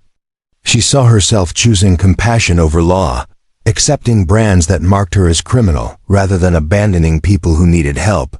But the dreams also showed possible futures, herself leading Apache warriors in battles that could never be won through force alone, herself serving as translator between cultures that seemed destined for mutual destruction, herself dying in desert sand while trying to protect children whose only crime was being born into the wrong ethnic category. During an era of racial genocide, each vision carried equal weight, equal probability, equal consequence for choices she hadn't yet made. The second night brought direct communication with spirits whose existence she doubted during her Catholic upbringing but couldn't deny. In the face of overwhelming presence that filled the sacred amphitheater, they spoke without words, conveying meaning through sensations that bypassed rational thought to reach understanding that existed deeper than language or cultural training. They showed her the interconnectedness of all life, the artificial nature of racial boundaries that humans use to justify violence against other humans. But they also revealed the price of the path she'd chosen: permanent exile from white society, inevitable conflict with territorial forces that would never accept Apache autonomy, responsibility for protecting people who would face extinction if they couldn't adapt to changing world conditions. Her branded hands represented more than territorial punishment. They were signs of someone chosen to serve as bridge between incompatible worldviews, with all the suffering that such service required. On the third night, Kat experienced visions that showed her the true scope of the crisis facing Apache people. Military campaigns designed to eliminate rather than relocate tribal populations, political pressure from territorial interests that profited from Indian land seizures, federal policies that treated indigenous cultures as obstacles to manifest destiny rather than communities deserving basic human rights. The systematic nature of the oppression made individual resistance seem futile, but also made collective action absolutely necessary for survival. Kat descended from the sacred mountain carrying knowledge that would reshape her understanding of what needed to be accomplished. The Vision Quest had revealed that Taza's band represented only one part of a larger network of Apache communities facing identical threats from territorial expansion, and that survival required coordination between groups that had traditionally operated independently. Her role wasn't just as adopted family member, but as catalyst for unity that could multiply Apache effectiveness against superior enemy numbers.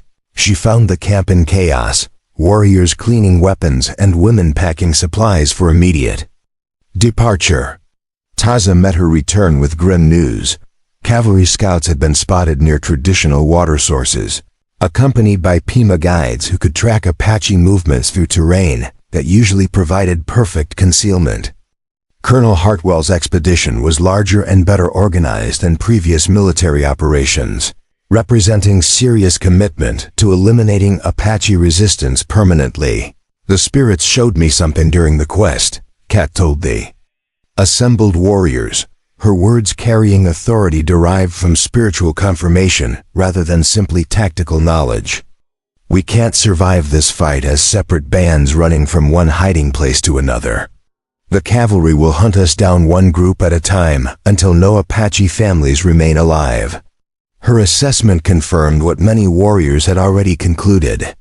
From their own observations of increasing military pressure, Diego listened intently as Kat described her visions of Apache unity, recognizing the strategic wisdom and coordination that could transform scattered defensive actions into coherent resistance campaign. My father has already sent messages to other band leaders, he said, his voice carrying excitement about possibilities that had seemed impossible before the Vision Quest confirmed their necessity. Chiricahua, Mescalero, even some Navajo groups are willing to discuss alliance against the territorial forces. The war council that followed represented the most comprehensive Apache gathering in decades, with leaders from 6 different bands meeting to discuss unified response to threats that affected all their communities equally.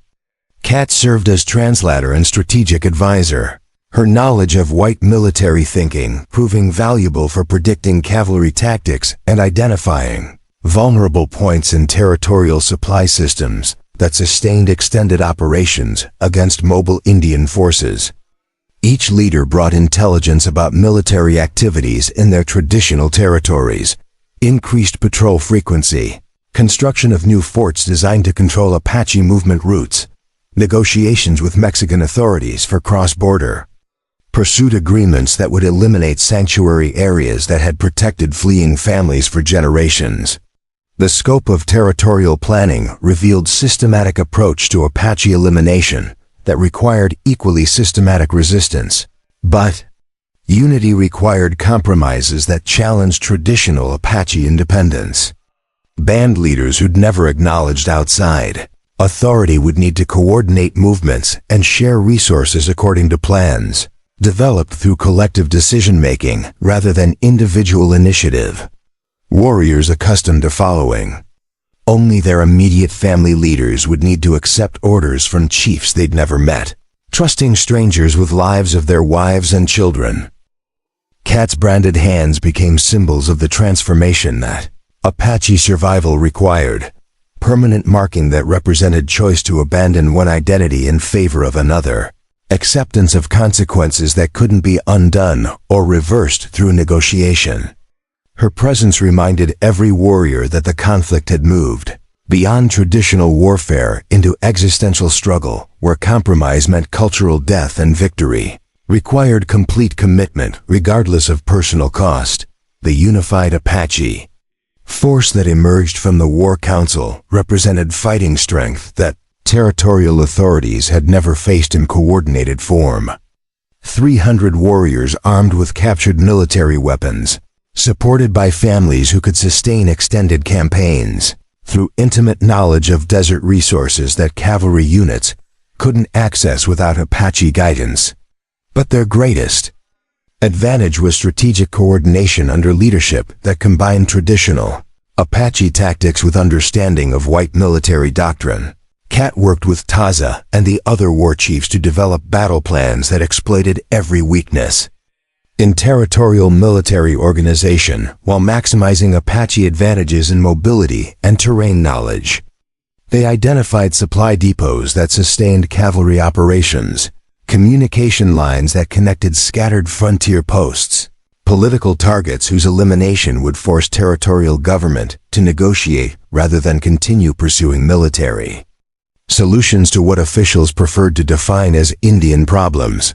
The plan that emerged was audacious in scope and devastating in potential effectiveness. Simultaneous attacks on multiple targets, designed to demonstrate Apache military capability, while forcing territorial forces to defend too many positions with inadequate resources. Rather than hiding in mountains waiting for cavalry to hunt them down, the unified bands would bring warfare to territorial settlements and military installations that had previously considered themselves safely beyond Apache reach. Diego and Miguel received assignments that would test everything they'd learned about Apache warfare during their childhood training. They would lead raids on isolated ranch outposts, gathering intelligence about territorial troop movements while demonstrating that Apache resistance extended beyond traditional strongholds into areas that white settlers considered permanently secured. Their success would depend on skills their father had taught them through years of careful preparation for exactly this kind of conflict. Little Joaquin faced different responsibilities, serving as messenger between scattered Apache groups whose coordination required constant communication across hundreds of miles of dangerous territory. His youth made him nearly invisible to territorial scouts who looked for adult warriors rather than children, allowing him to carry information that could determine whether unified resistance succeeded or collapsed through failed coordination. Cat herself received the most dangerous assignment of all. She would infiltrate Socorro during the chaos of Apache attacks, using her knowledge of territorial government operations to gather intelligence about military plans while eliminating officials whose decisions threatened Apache survival. Her branded hands marked her as someone who couldn't return to white society, but they also provided cover story that might explain her presence in towns where strangers attracted immediate suspicion. The evening before operations commenced, Kat sat with Taza's family around a fire that would be their last peaceful gathering until the war either ended in Apache victory or consumed them all in defeat that meant cultural extinction.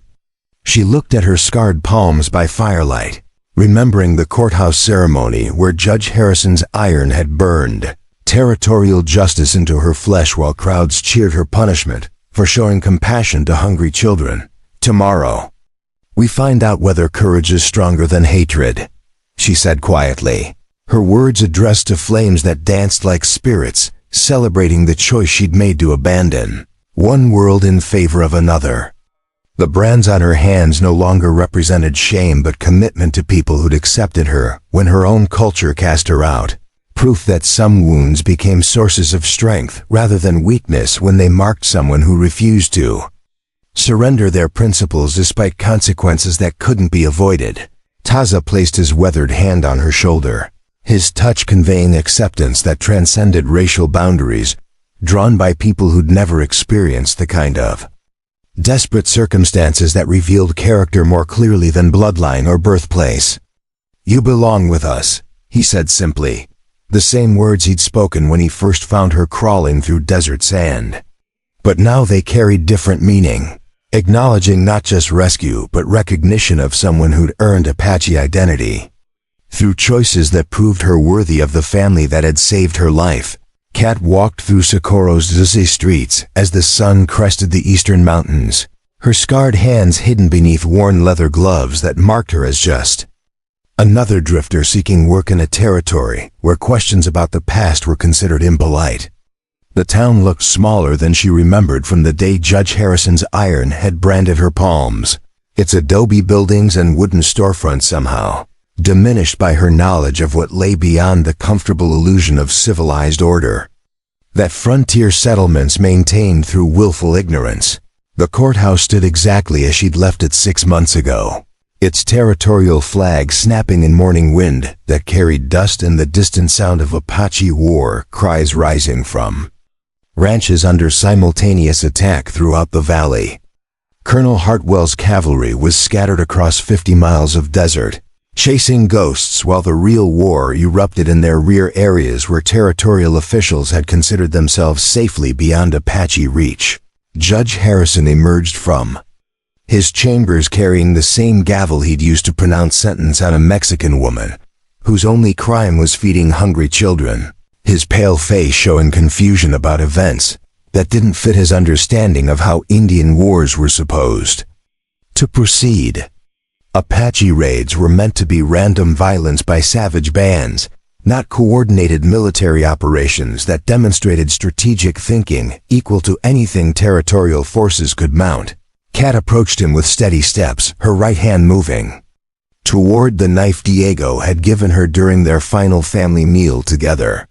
The blade was Apache work, its edge honed sharp enough to split paper, and its handle wrapped with leather strips cut from her old mission dress. It felt appropriate that territorial justice would meet its reckoning through weapons crafted by people the territory wanted to eliminate.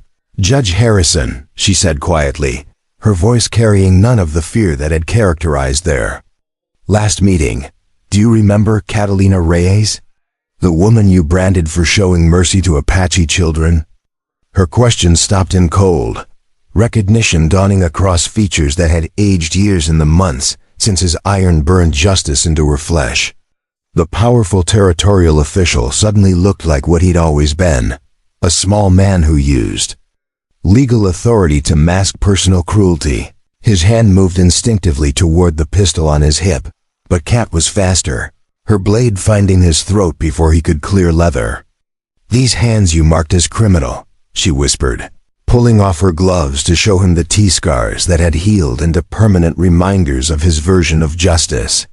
They've killed 7 bounty hunters and helped plan the attacks happening right now. Your brands made me exactly what you said. I was a genuine enemy of territorial law.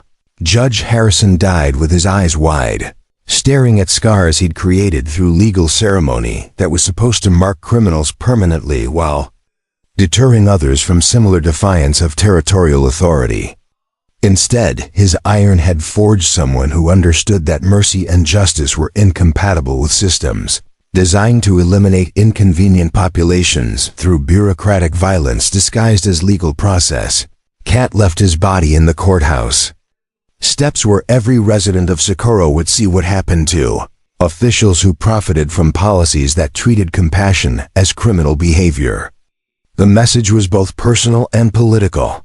Territorial law had created its own nemesis through systematic cruelty that drove decent people beyond legal remedies into direct action against institutional oppression that called itself civilization. The Apache attacks continued throughout the morning. Precisely coordinated strikes that demonstrated unified command structure territorial authorities had never imagined possible among people they considered incapable of sophisticated military planning. Diego led raiders against the territorial armory, capturing weapons that would equip Apache forces for extended resistance, while Miguel destroyed telegraph lines that connected Socorro to military posts throughout the territory. Little Joaquin performed his messenger duties with 8-year-old precision, carrying orders between Apache units whose movements had been planned to create maximum confusion among territorial forces unprepared for simultaneous threats in multiple locations. His small size allowed him to move through areas where adult warriors would have been spotted immediately, making him a crucial link in communication system that enabled tactical coordination. By noon, 3 territorial towns were burning while Apache forces withdrew into desert country with captured supplies and weapons that would sustain continued resistance for months. The raids had accomplished everything the War Council intended. Demonstration of Apache military capability, acquisition of resources necessary for extended conflict, and elimination of key territorial officials whose policies threatened Apache cultural survival. 6 months after the coordinated attacks, Cat stood on a ridge overlooking the valley where Taza's band had established their new permanent settlement, protected by terrain that made cavalry approaches impossible, while providing access to water and seasonal hunting grounds. The Apache Confederation had grown into something approaching a nation, with unified leadership that balanced traditional autonomy against collective defense requirements. The branded scars on her palms had become symbols recognized throughout Apache territory, marks that identified someone who'd chosen indigenous community over racial loyalty when that choice required accepting permanent consequences. Children pointed at her hands with curiosity rather than fear, understanding that the tea burned into her flesh represented courage rather than criminality. Diego had matured into a war leader whose tactical innovations combined Apache mobility with captured military weapons, creating fighting force that territorial cavalry couldn't defeat through conventional operations. His raids struck territorial settlements with precision that forced government negotiation rather than continued military pressure, achieving political objectives that pure defense could never have accomplished. Miguel's intelligence network extended throughout the Southwest, gathering information from Mexican settlements, territorial towns, and military posts through contacts who understood that Apache survival benefited everyone threatened by policies designed to concentrate land ownership in the hands of wealthy territorial interests. His age made him invisible to officials who looked for adult spies rather than 12-year-old boys asking innocent questions. Even little Joaquin had found his place in the new world, serving as diplomat between Apache bands and Mexican communities that found common cause against territorial expansion that threatened their traditional land use patterns. His ability to speak Spanish, English, and Apache made him valuable translator for negotiations that could determine whether resistance remained isolated or grew into regional alliance. Taza himself had become something approaching a head of state, his leadership acknowledged by Apache groups that had never previously accepted external authority. The confederation he'd helped create represented political innovation that combined traditional governance with practical necessities of coordinated resistance against systematic oppression designed to eliminate Apache culture entirely. Cat often thought about the moment when everything changed. That afternoon in the desert when Taza knelt beside her broken body and chose compassion over suspicion. His decision had saved one branded woman, but its consequences had reshaped the political geography of the entire territory, through events that neither of them could have predicted when he first spoke the words that defined her future. "You belong with us." The Apache Confederation controlled territory that stretched across 300 miles of desert and mountain country, defending communities that had learned to thrive despite systematic attempts at elimination through military action, economic pressure, and legal persecution. Their success had inspired similar resistance movements among other indigenous groups throughout the Southwest, creating regional alliances that territorial authorities could neither defeat nor ignore. Federal negotiators had begun arriving from Washington with offers of recognition and limited autonomy, proposals that acknowledged Apache political organization as legitimate government rather than criminal conspiracy requiring suppression through military force. The terms were inadequate, but their existence proved that sustained resistance had achieved what accommodation never could: respect for Apache rights based on demonstrated ability to defend them. Kat's role in these developments was recognized by all parties involved, though her precise status remained ambiguous in legal systems designed to categorize people according to racial boundaries she'd permanently crossed. To territorial authorities, she remained a branded criminal whose capture would demonstrate government effectiveness. To Apache communities, she was family member whose loyalty had been proven through choices that cost her everything she'd possessed. In white society, the brands on her palms told the story of transformation that had reshaped not just her individual identity, but the political landscape of an entire region. Judge Harrison's iron had intended to mark her as criminal outcast, but those same scars had become symbols of resistance that inspired others to choose principle over personal safety when confronted with institutional injustice that demanded complicity or punishment. Years later, when Apache children asked about the marks burned into Kat's hands, their elders would explain that some wounds became sources of strength rather than weakness, that courage sometimes required accepting permanent consequences for temporary choices, and that belonging was earned through action rather than inherited through bloodline. Her scars reminded everyone that justice and law weren't identical, that compassion could be criminal according to systems designed to protect privilege rather than people. The woman who'd been Catalina Reyes died in a courthouse square when territorial iron burned criminal marks into her flesh for the crime of feeding hungry children. The person who survived was someone new, forged by pain and shaped by communities that measured worth through character rather than compliance with laws written by people who'd never experienced the desperation that made mercy more important than legal technicalities. Her hands would always bear the tea that Judge Harrison had intended as permanent shame. But those brands had become proof that some people chose to stand with the powerless, even when that choice guaranteed exile from the powerful. In the end, the scars that were supposed to mark her as thief had become evidence of someone who'd stolen nothing, except her own freedom from a system that defined justice as whatever benefited territorial interests at the expense of everyone else.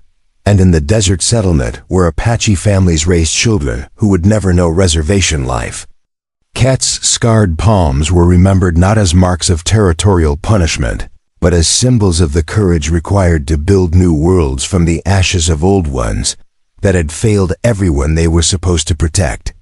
The brands had been intended to end her story, but instead they'd begun it. Up next, you've got two more standout stories right on your screen. If this one hit the mark, you won't want to pass these up. Just click and check them out, and don't forget to subscribe and turn on the notification bell so you don't miss any upload from us.